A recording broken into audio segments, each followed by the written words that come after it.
A-R-E-S. Les podcasts de l'ARES. Votre passeport sonore pour mieux connaître et mieux comprendre l'enseignement supérieur en Fédération Wallonie-Bruxelles. Zoom. Interview. Là où les voix expertes résonnent, où les histoires se dévoilent Et où les idées prennent vie. Et où les idées prennent vie.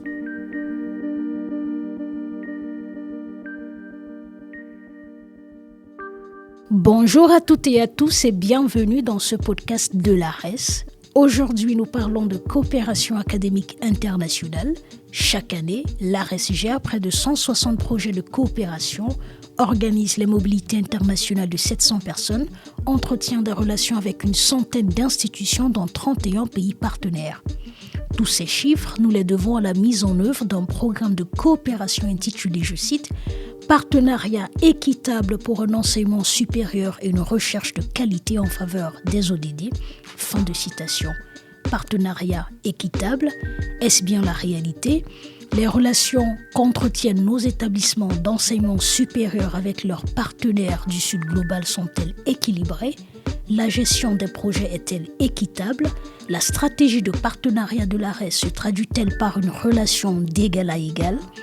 Pour répondre à ces questions, l'ARES a réalisé une étude afin d'interroger ces pratiques partenariales dans la coopération académique internationale.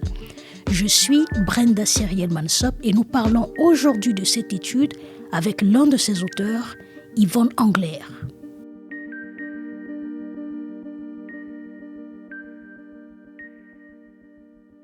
Bonjour Monsieur Angler. Bonjour.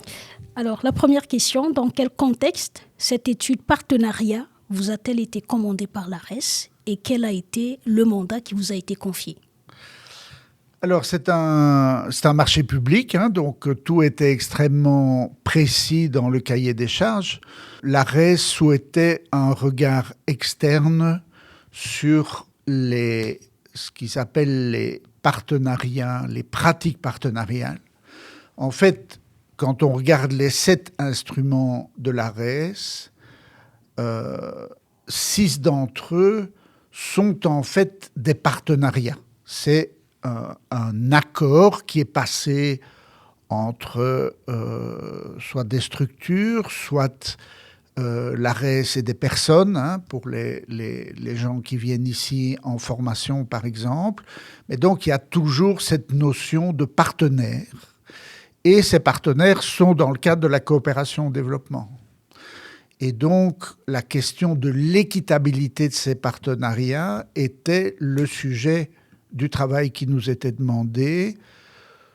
Je dirais dans le cadre d'une réflexion sur la décolonisation, sur l'évolution des relations entre des pays qui sont à la fois techniquement plus avancés, mais qui sont aussi ceux qui détiennent les cordons de la bourse, puisque c'est l'ARES qui finance, et des partenaires qui sont, eux, dans la situation d'être financés pour un travail sur lequel ils se sont mis d'accord. Et donc, ça pose toute une série de questions relatives à l'équité, au pouvoir, au mode de fonctionnement, et c'est l'ensemble de cette réflexion qui nous était demandée. Interroger les pratiques partenariales, c'est interroger le cœur d'une relation entre deux partenaires. Donc, en dehors de l'ARES, les personnes que vous avez interrogées, j'entends ici les recteurs, rectrices, étudiants, étudiantes, boursiers, boursières, enseignants et enseignantes. Comment ces personnes ont apprécié votre démarche ? Alors, en général, je dirais que les institutionnels sont toujours prudents, d'autant plus qu'évidemment, quelque part, nous représentions l'ARES qui est le bailleur de fonds, même si formellement ce n'est pas le cas, mais c'est perçu inévitablement comme tel. Néanmoins, il y a beaucoup de choses intéressantes qui ont été dites. Je pense qu'il y avait aussi de leur côté la volonté de faire passer un certain nombre de messages. Par contre, en ce qui concerne les gens de terrain, donc ceux qui avaient, soit dans le passé, soit aujourd'hui, des contrats ARES, de manière très transversale, on peut dire qu'il y avait une ouverture très forte. Et que les gens ont dit ce qu'ils avaient à dire, de positif, de négatif, de souhait, de critique, avec une très grande liberté, d'autant plus que nous sommes engagés à l'anonymat, c'est-à-dire à ne pas répercuter un entretien en tant que tel, mais bien d'en sortir l'essence et, ce qui était d'ailleurs l'intérêt du travail, d'essayer de le formaliser d'une manière transversale. Justement, on parle d'études partenariat. Selon vous, et peut-être aussi possiblement dans un monde idéal, à quoi ressemble un partenariat équitable ? Alors, je vais peut-être vous choquer, mais je pense qu'un partenariat équitable n'existe pas en coopération-développement parce que vous êtes inévitablement dans une situation inégale. Et donc, entretenir le mythe d'un partenariat totalement équitable dans un monde aussi inéquitable que le nôtre, ce serait une prouesse absolument extraordinaire. Ce qui est, je pense, important, c'est d'une part de reconnaître cet état de fait et de le travailler, d'autre part d'être conscient que depuis la décolonisation des années 60, beaucoup de choses se sont passées et qu'il y a une évolution qui s'est faite et qu'il ne faudrait pas croire que l'intérêt pour les partenariats équitables ont commencé avec notre étude. Donc il y a beaucoup de choses qui ont été faites et d'ailleurs perçues par les partenaires en tant que tels. Je peux y revenir peut-être plus tard dans la discussion. Mais en même temps, et les 70 recommandations qu'on a faites le montrent, il y a du travail. Il y a encore beaucoup de choses que l'on peut ou que l'on devrait faire, même à l'intérieur d'un monde inéquitable comme le nôtre. Parlons à présent des résultats, mais avant d'entrer dans les détails, quel est le constat général que vous tirez au terme de vos échanges avec la centaine de personnes interviewées ? Alors, le constat général, c'est que la coopération des établissements d'enseignement supérieur, ce n'est pas seulement les universités, c'est aussi les autres écoles et c'est aussi les écoles supérieures des arts, est bien perçue par nos partenaires. Je dirais qu'elle est bien perçue pour 2 ou 3 raisons très fondamentales. La première, c'est que les coopérations de l'ARES sont vécues comme construites avec une place pour une parole du partenaire. C'est-à-dire qu'il y a une écoute, c'est en tout cas ce que les partenaires ont dit, de niveaux très différents, géographiquement très différents, donc je pense que c'est une conclusion assez solide, que les partenaires de Belgique francophone et de l'ARES sont respectueux d'une écoute des besoins et des priorités présentes dans leurs institutions. Ça, c'est la première raison.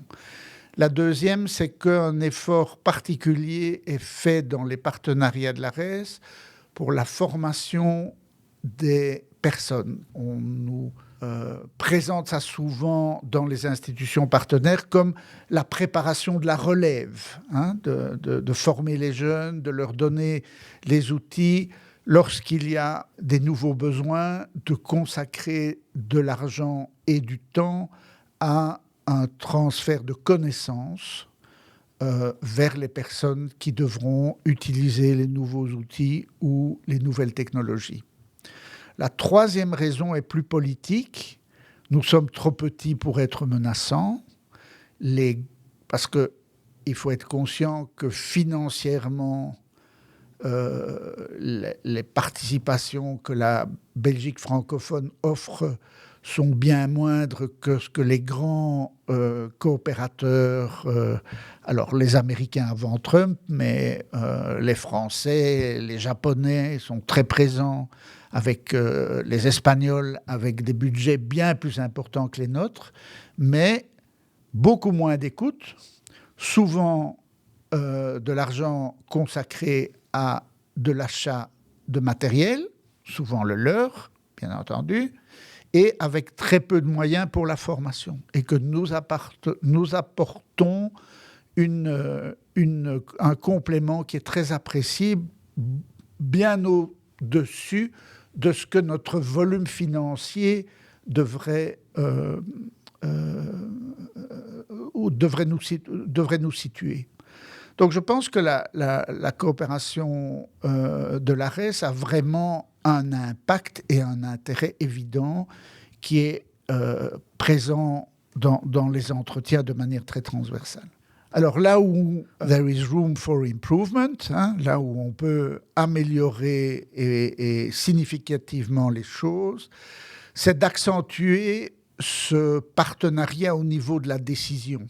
Il y a une tendance, malgré tout, à ce que les institutions de la Fédération Wallonie-Bruxelles et les structures de l'ARES aient une position dominante dans la décision. Et là, je pense qu'il y a une série de propositions que nous avons faites qui permettent d'accélérer la reconnaissance que le partenaire du Sud est un vrai partenaire. Et qu'un vrai partenaire, c'est quelqu'un avec qui on discute pas seulement, mais aussi avec lequel on prend les décisions. Donc ça, c'est un élément transversal. Ça commence, à mon avis, enfin à notre avis, par la tête de la coopération internationale et la confection d'un plan quinquennal de coopération. Et ça va jusqu'à la gestion de l'accueil des boursiers, qui est un des domaines qui pose quand même beaucoup de problèmes et dans lequel ce n'est pas tellement l'ARES, mais les institutions de la fédération qui sont challengées et que là aussi, on a besoin d'une place qui permette d'entendre la perception qu'ont nos partenaires de la façon dont nous fonctionnons. Cette étude comprenait de nombreuses observations sur le métier de l'ARES, sur le montage et la gestion des projets de coopération, sur la production des savoirs, sur les mobilités internationales. Nous ne pourrons pas tous les parcourir. Monsieur Englert, au niveau des dynamiques entre institutions partenaires, quels sont vos principaux constats ? Alors, les principaux constats, d'abord, c'est que ce sont des partenariats qui se développent sur un temps long, que c'est très important et que trouver un juste équilibre entre des financements qui ne deviennent pas une rente pratiquement automatique, mais qui laissent un temps suffisamment long pour apprendre à se connaître, pour apprendre à s'apprécier, pour développer des projets, nécessite des années. Et une des choses qui nous a très fort frappé, c'est qu'on voit que dans les institutions, les personnes qui ont des programmes importants avec des institutions de l'ARES ont, dans le passé, été, par exemple, un boursier qui a fait une formation chez nous ou qui a été un junior dans un projet d'un autre professeur. Et donc, il se crée une dynamique de collaboration qui mûrit avec le temps et qui fait que les résultats sont de plus en plus impactants. L'autre face de la pièce, c'est évidemment qu'à un certain moment, ça a l'air de devenir une espèce d'acquis. Et ça, c'est pas bon non plus. Et donc, il faut trouver cet équilibre, mais il faut être conscient que c'est un travail sur le temps long. La deuxième chose, c'est qu'il est plus difficile pour nos institutions de partager le pouvoir que pour l'ARES. Or, il faut être conscient qu'une grosse partie de l'activité de coopération est dépendante des institutions elles-mêmes, qui font d'ailleurs un effort qui ne mesure pas toujours, mais qui est mesurable en termes de ressources humaines, de temps consacré à cela, etc. Et c'est entre elles et leurs partenaires que les réalisations concrètes se passent. Et donc, ce sont tous ces éléments-là qui doivent être pris en compte en étant conscient que l'ARES n'a pas tous les leviers en main. Et donc, à l'échelle des projets, j'entends ici la recherche et la formation qui sont les cœurs de métier de la coopération académique. Quelles sont les observations à la fois positives et négatives majeures que vous avez faites? Alors, commençons peut-être par la recherche. Il y a un potentiel important et qui est en partie d'ailleurs lié à cette contribution à la formation de la relève, puisque ces travaux de recherche s'accompagnent en général de production de doctorat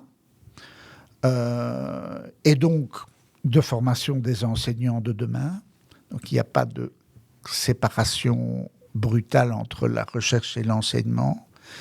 Et nous avons quand même été frappés par le fait qu'il y a dans toute une série des projets qu'on a visités ou qu'on a lus, une combinaison qui est extrêmement satisfaisante et chaleureuse entre des besoins concrets des partenaires et des technologies de pointe développées chez nous. Et que c'est ce mélange qui fait la richesse de ces partenariats.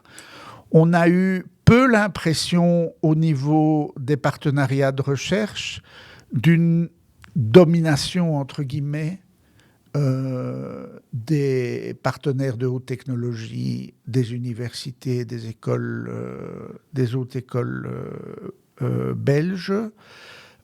Plus de difficultés au niveau concret pour les jeunes, qui est en partie le choc de culture, mais aussi évidemment ceux qui sont les plus vulnérables à des manques de disponibilité ou de priorité donnée à leur travail.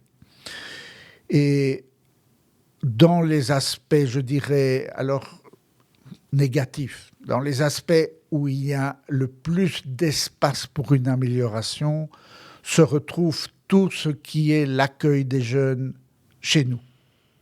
Que ce soit les doctorants, que ce soit les participants aux formations internationales, que ce soit les échanges d'étudiants dans le cadre des micro-projets, de manière très transversale. Et il y a une très forte sensibilité des jeunes des pays partenaires à des signes de manque d'équité et de respect. Et quand on les liste et qu'on les écoute, il y en a beaucoup. Les logements, l'accueil, la formation aux réalités culturelles du pays d'accueil qui sont souvent très différentes de la façon des codes de conduite des pays d'où les étudiants viennent.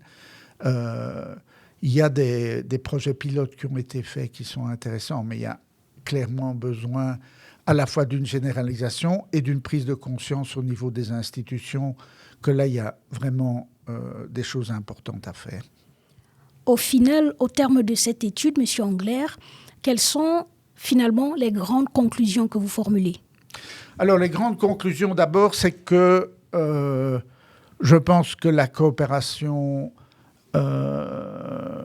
de l'ARES est dans la bonne voie, est dans la ligne de ce que nous pouvons faire en étant conscients des moyens limités que nous avons et que malheureusement on est en plus en train de raboter, mais que cette coopération est dans la bonne voie. On n'a pas fait de recommandations, de bouleversement en disant il faut faire complètement autrement. Et qu'il est très clair qu'elle a un impact. Enfin, bon, je peux donner un exemple concret.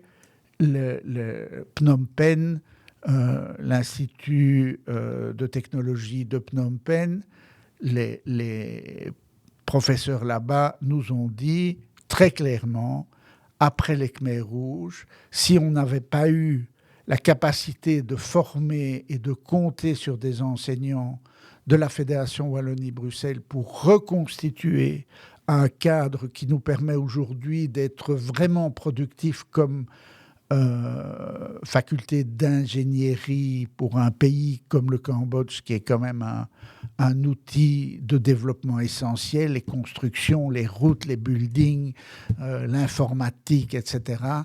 Eh bien, je ne sais pas comment, ils disent, je ne sais pas comment on en serait sorti, comment on y serait arrivé. Alors, tous secteurs confondus, vous avez adressé une 70aine de recommandations à l'ARES. Quelle suite leur sera donnée ? Alors ça, c'est pas à moi qu'il faut poser la question. Chacun doit être à sa place. Nous avons fait, mes collègues et moi, donc le professeur Moumembele, qui a une très grande compétence dans le domaine de la décolonisation, dans le domaine de la restitution, et la professeure Ngom avec son regard sur les questions de genre et sur les questions d'évaluation.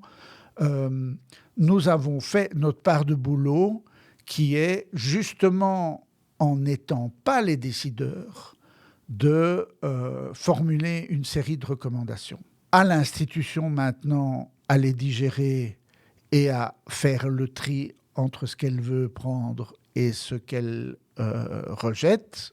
C'est son droit le plus strict, en gardant évidemment en mémoire que le conseil d'administration de l'ARES, ce sont les établissements d'enseignement supérieur et que donc c'est aussi leur responsabilité de s'approprier ce rapport, mais ce n'est pas à nous à dire ce qu'il va en devenir. Voilà, donc nous allons garder la parenthèse des recommandations ouvertes cette fois-ci. Si vous deviez retenir 3, les plus essentielles à mettre en œuvre, quelles seraient-elles ? Alors, je pense que la plus essentielle, c'est un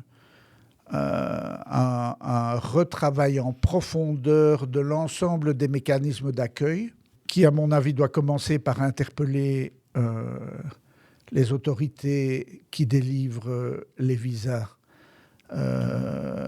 et qui ont des pratiques contradictoires avec le fait que c'est aussi eux qui financent le fait que ces jeunes viennent chez nous, jusqu'à essentiellement les conditions d'hébergement et les conditions de formation à nos codes culturels.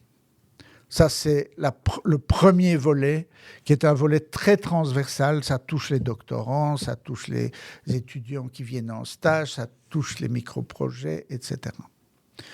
Le deuxième élément que je retiendrai aussi, parce qu'il est transversal, c'est la proposition de création d'un conseil de la coopération qui est un regard tout à fait à la racine des projets. Vous savez toujours que c'est quand on fait le premier dessin de ce qu'on va faire que l'on prend les décisions les plus fondamentales sur l'orientation de toute la chaîne qui va aller jusqu'à la réalisation concrète. Et cette partie-là, aujourd'hui, elle est faite uniquement entre soi. Et il faut s'ouvrir d'abord à l'extérieur d'une manière générale, à des compétences hors Fédération Wallonie-Bruxelles qui n'ont pas de conflit d'intérêts à aucun niveau avec les intérêts des institutions qui constituent la fédération, et d'autre part avec des représentants des partenaires. Ça me paraît une recommandation essentielle. La troisième, je pourrais en prendre beaucoup d'autres. Je dirais que l'appui institutionnel qui a été affaibli ces dernières années par une diminution des budgets reste un outil qu'il faut préserver parce qu'il crée justement ce cadre de long terme qui permet aux autres instruments de se développer et de donner la pleine efficacité qu'elle peut donner. Voilà les 3 que je vous proposerai parmi les 70, mais ça ne veut pas dire que les autres soient moins importants. Voilà, donc que dire de plus si ce n'est merci Monsieur Engler. Merci à vous et merci à l'ARES de nous avoir permis de faire ce travail qui a été passionnant et instructif. On apprend à tous les âges. Cette étude extrêmement bien documentée est à présent entre les mains de l'équipe de la Direction de la coopération internationale. Bien conscient des déséquilibres qui caractérisent la coopération académique, elle souhaite aujourd'hui s'engager afin de tenter de dépasser ces logiques héritées du passé colonial en construisant des collaborations futures fondées sur la reconnaissance mutuelle. C'est en tout cas son ambition. Je m'en vais vous remercier toutes et tous de nous avoir suivis et à bientôt pour un prochain podcast de l'ARES. Les podcasts de l'ARES. Merci d'avoir embarqué avec nous dans cet épisode du podcast de l'ARES. Retrouvez nos interviews, nos tables rondes et nos reportages sur votre plateforme de podcast. À bientôt. Pour de nouvelles découvertes.